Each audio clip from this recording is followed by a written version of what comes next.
Hello friend, welcome to exam oriented. तो देखिए दोस्तों, हमारी जो राजपाल सिंह की जो बुक की जो सीरीज चल रही है, इसका आज ये भाषाएं बोली का लास्ट चैप्टर है। 10 चैप्टर में ख़त्म हो गया है भाषाएं बोली। इसमें आपको 300 प्लस MCQs देखने को मिलेंगे। ठीक है, भाषाएं बोली के इसमें काफ़ी ज़्यादा महत्वपूर्ण MCQ लिए गए हैं राजपाल सिंह की जो बुक है। तो देखिए दोस्तों, आप इस सीरीज को कंटिन्यू फॉलो कर सकते हैं। आपके आगामी सभी एग्ज़ाम के लिए काफ़ी हेल्पफुल रहेगी, कोई भी स्टेट के लिए। ठीक है, राजपाल सिंह की जो बुक है बहुत ही ज़्यादा इम्पोर्टेंट बुक है, और ये सभी हरदेव बाहरी अन्य सभी जो भी बुक हैं, आदित्य पब्लिकेशन या लूसेंट, इन सभी का मिश्रण इस बुक में आपको देखने को मिलेगा। और ये काफ़ी ज़्यादा इम्पोर्टेंट बुक रहेगी आपके आगामी सभी एग्जाम के लिए। तो कंटिन्यू इस सीरीज को फॉलो करें। देखिए दोस्तों, इसमें 6,500 प्लस MCQs देखने को मिलेंगे आपको। और ये इसके बाद हमारा आ जाएगा, भाषाएं बोली ख़त्म होने के बाद हिंदी वर्णमाला आ जाएगी, और उसके साथ हमारे विराम चिन्ह भी चलेंगे जो आपको MCQ फॉर्मेट में दिए जाएंगे काफ़ी अलग अलग डिफरेंट तरीके से। तो इस सीरीज को आप कंटिन्यू फॉलो करिएगा। तो आइए इस सीरीज को आगे बढ़ाते हुए आज भाषाएं बोली वाला टॉपिक को हम ख़त्म करते हैं। तो देखिए दोस्तों, पार्ट 9 में हमने 275 क्वेश्चन तक ख़त्म कर दिए थे। आज हम 276 वाले क्वेश्चन से स्टार्ट करेंगे। तो इसका 276 क्वेश्चन है, इनमें से किस राज्य की मुख्य राज्य भाषा हिंदी नहीं है। तो देखिए दोस्तों, इसमें पूछा गया है किस राज्य की जो मुख्य राज्य भाषा जो है वो हिंदी नहीं है। तो इसका राइट आंसर है आपका ऑप्शन नंबर सी। इसकी जो ऑप्शन नंबर सी है, इसकी जो राज्य भाषा है हिंदी नहीं है। देखिए दोस्तों, असम की राज्य भाषा असमिया है, और यहाँ पे ऑप्शन नंबर सी इसका राइट आंसर है। अगले क्वेश्चन पे चलते हैं। पूर्वी हिंदी के अंतर्गत कौन सी बोली नहीं आती। तो पूछा गया है कि जो पूर्वी हिंदी है उसके अंतर्गत आपकी कौन सी बोली नहीं आती। तो पूर्वी हिंदी के अंतर्गत आपकी भोजपुरी जो है वो नहीं आती। देखिए दोस्तों, भोजपुरी जो है आपकी पूर्वी हिंदी के अंतर्गत नहीं आती, और अवधी, बघेली और छत्तीसगढ़ी जो है आपके पूर्वी हिंदी के अंतर्गत आती है। इसमें से भोजपुरी जो है आपकी पूर्वी हिंदी के अंतर्गत नहीं आती। ऑप्शन नंबर ए इसका राइट आंसर है। अगले क्वेश्चन में चलते हैं। निम्न में से कौन सी बोली अर्धमागधी अपभ्रंश से निकलती है। तो देखिए दोस्तों, इसमें से कौन सी बोली है जो अर्धमागधी, ठीक है, अर्धमागधी अपभ्रंश से निकली है।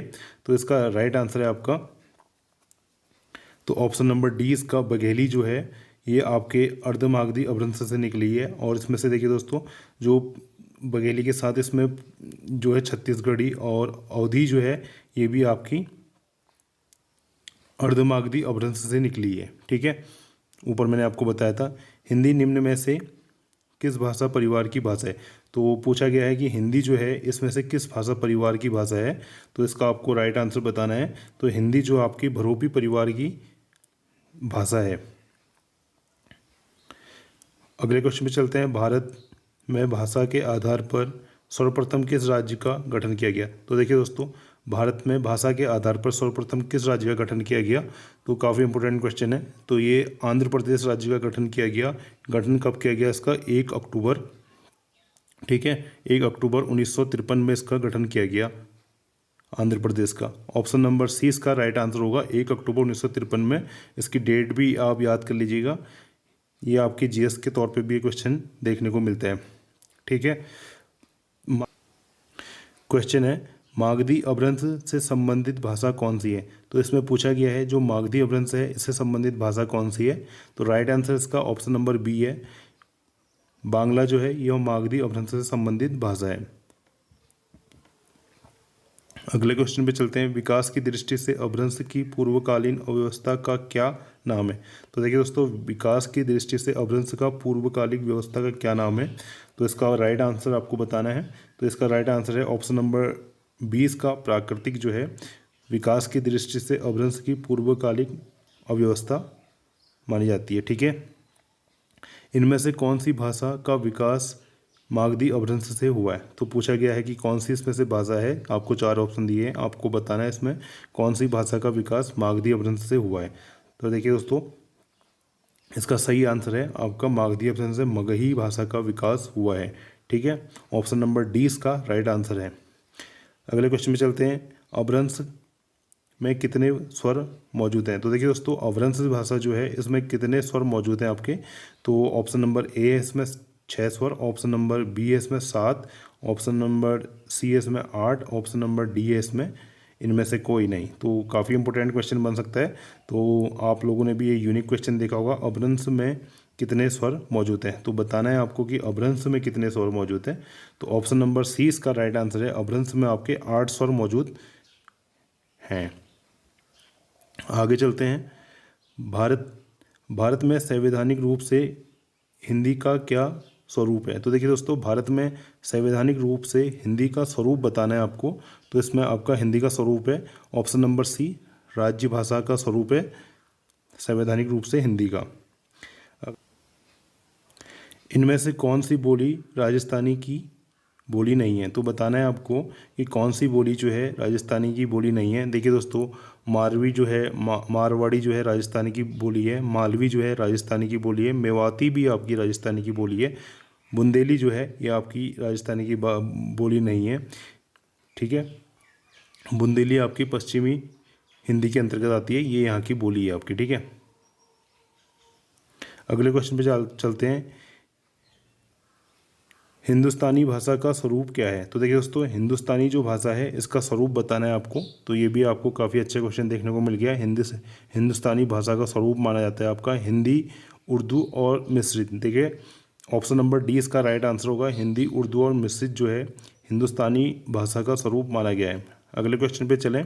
पूर्वी हिंदी का विकास निम्न में से किस अपभ्रंश से हुआ है? तो पूछा गया है जो पूर्वी हिंदी है इसका विकास आपका किस अपभ्रंश से हुआ है? तो ऑप्शन नंबर सी इसका राइट आंसर होगा। अर्धमागधी अपभ्रंश से आपका पूर्वी हिंदी का विकास हुआ है। इसके अंतर्गत आते हैं आपके छत्तीसगढ़ी, बघेली और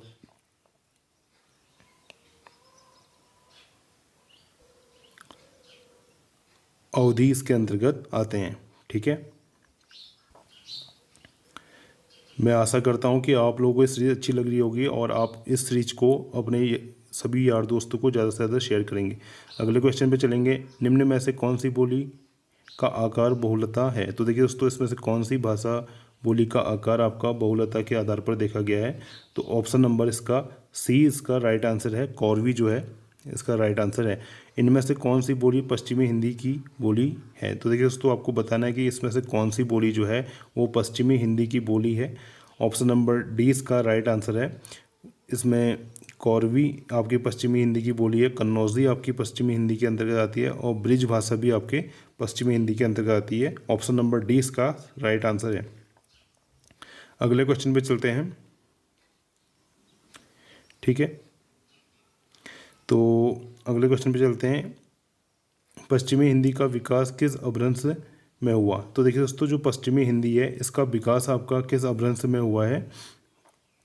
तो इसका राइट आंसर है ऑप्शन नंबर बी, पश्चिमी शॉर्टसेनी अपभ्रंश से पश्चिमी हिंदी का विकास हुआ है। अगले क्वेश्चन पे चलते हैं। हिंदी दिवस कब मनाया जाता है? देखिए दोस्तों, हिंदी दिवस जो आपको मनाया जाता है वो आपका ऑप्शन नंबर सी इसका राइट आंसर है। 14 सितंबर को हिंदी दिवस के रूप में मनाया जाता है पूरे भारतवर्ष में। ठीक है, नीचे 2 कथन दिए गए हैं आपको, इसमें से आपको सही कथन बताना है। कथन 1 है वाक्य भाषा की ऐसी इकाई है जो किसी भाव या विचार को व्यक्त करता है। कथन दूसरा है भाव के भेद 3 आधार पर किए जाते हैं, रचना के आधार पर, शब्द के आधार पर तथा अर्थ के आधार पर। ठीक है, इसमें से आपको सही आंसर बताना है। तो इसका सही आंसर है ऑप्शन नंबर सी इसका सही आंसर है। कथन ए सही है लेकिन कथन आर गलत है। ठीक है, तो इसका सही कथन देख लेते हैं हम। कथन ए जो है वाक्य भाषा की ऐसी इकाई है जो किसी भाव या विचार को व्यक्त करता है। देखिए, इसको याद कर लीजिएगा, वाक्य भाषा की ऐसी इकाई है जो किसी भाव या विचार को व्यक्त करता है। इम्पोर्टेंट है। ठीक है, वाक्य के बारे में। अगले क्वेश्चन की बात करते हैं। भाषा की सबसे छोटी इकाई को क्या कहते हैं? भाषा की सबसे छोटी इकाई जो है इसको वर्ण कहा जाता है। ठीक है, अगले क्वेश्चन पे चल देंगे। ब्रिज भाषा का विकास किस अपभ्रंश से हुआ है? तो देखिए दोस्तों, जो ब्रिज भाषा है इसका विकास आपका शॉर्टसेनी अपभ्रंश से हुआ है। ऑप्शन नंबर सी इसका राइट आंसर है। इनमें से किस भाषा की मुख्य बोली विष्णुप्रिया है? तो ऑप्शन नंबर सी इसका सही आंसर है। मुख्य बोली विष्णुप्रिया है असमिया की। ठीक है, अगले क्वेश्चन में चलते हैं। निम्न में से कौन सी बोली उदासीन आकार बहुलता है? तो उदासीन आकार बहुलता है ऑप्शन नंबर ए इसका राइट आंसर है। बघेली जो है उदासीन आकार बहुलता है। ठीक है, अगले क्वेश्चन पे चलते हैं। शॉर्टसनी अपभ्रंश से विकसित भाषाओं का सही क्रम क्या है? तो इसका सही क्रम है आपका ऑप्शन नंबर सी इसका राइट आंसर है। राजस्थानी और गुजराती इसका सही आंसर है। अगला क्वेश्चन है, भारतीय संविधान के किस अनुच्छेद में उल्लेख मिलता है कि राज्य भाषा हिंदी के लिए भारतीय अंकों के अंतर्राष्ट्रीय स्वरूप का प्रयोग किया गया है? तो ऑप्शन नंबर डी इसका राइट आंसर है 343 में। ठीक है,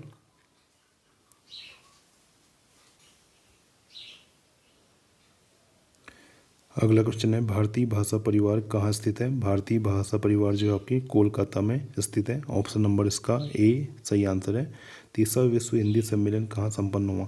तो देखिए दोस्तों, तीसरा विश्व हिंदी सम्मेलन आपका संपन्न हुआ था ऑप्शन नंबर डी नई दिल्ली में संपन्न हुआ था। आपको कमेंट में बताना है कब संपन्न हुआ था। ठीक है, नई दिल्ली भारत में।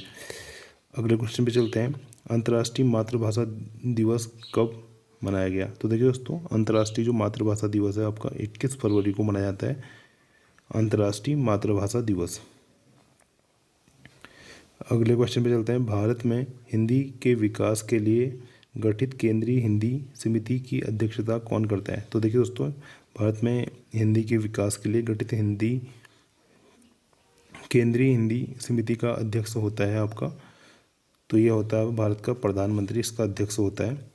ऑप्शन नंबर डी इसका राइट आंसर है। अगले क्वेश्चन पे चलते हैं। निम्न में से कौन सी भाषा भारतीय संविधान की 8वीं अनुसूची में शामिल नहीं है? तो आपको बताना है इसमें 8वीं अनुसूची में भारतीय संविधान में शामिल नहीं है। भोजपुरी जो है ये 8वीं अनुसूची में शामिल नहीं है। ऑप्शन नंबर सी इसका राइट आंसर है। हिंदी अनुवादकों, हिंदी अधिकारियों को प्रशिक्षित करने तथा सरकारी दस्तावेजों के अनुवाद कार्य को संलग्न केंद्रीय अनुवाद ब्यूरो किस विभाग के तहत कार्य करता है? तो ये करता है आपका ऑप्शन नंबर ए इसका राइट आंसर है। राज्य भाषा विभाग के अंतर्गत ही कार्य करता है। इनमें से कौन सी भाषा द्रविड़ भाषा नहीं है? तो इसमें से बताना है आपकी कौन सी भाषा जो है द्रविड़ भाषा नहीं है। ऑप्शन नंबर सी इसका राइट आंसर है। मालवी जो है ये द्रविड़ भाषा नहीं है। अगला क्वेश्चन है, दक्षिण भारत हिंदी प्रचार सभा का मुख्यालय किस शहर में स्थित है? तो ऑप्शन नंबर डी इसका राइट आंसर है। चेन्नई में दक्षिण भारत हिंदी प्रचार सभा का मुख्यालय है। ठीक है, अगले क्वेश्चन पे चलते हैं। हिंदी भाषा का जन्म इनमें से किससे हुआ है? तो देखिए दोस्तों, हिंदी भाषा को जन्म जो हुआ है तो ये आपका इसका जन्म हुआ है ऑप्शन नंबर सी इसका सही आंसर है। अपभ्रंश से हिंदी भाषा का जन्म हुआ है।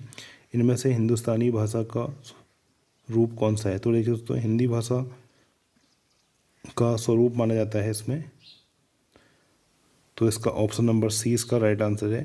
हिंदी, उर्दू और मिश्रित भाषा। ठीक है, अगले क्वेश्चन पे चलते हैं। 5वां विश्व हिंदी सम्मेलन किस शहर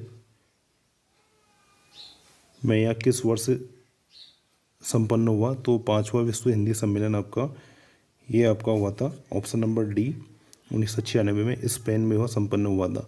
अगले क्वेश्चन पे की बात करें, इनमें से कौन सी बोली पहाड़ी बोली नहीं है? तो देखिए दोस्तों, पहाड़ी बोली नहीं है इसमें। जौनसारी, गढ़वाली और कुमाऊनी जो है ये पहाड़ी बोली है।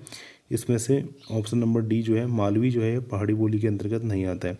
तो देखिए दोस्तों, आज हमारा भाषा में बोली का टॉपिक ख़त्म हो गया है। अब हम चलेंगे, अगला टॉपिक है हमारा हिंदी वर्णमाला और विराम चिन्ह को देखेंगे। अगर आपको सीरीज अच्छी लगी हो तो सीरीज को ज़्यादा से ज़्यादा शेयर करें अपने दोस्तों में। मिलते हैं नेक्स्ट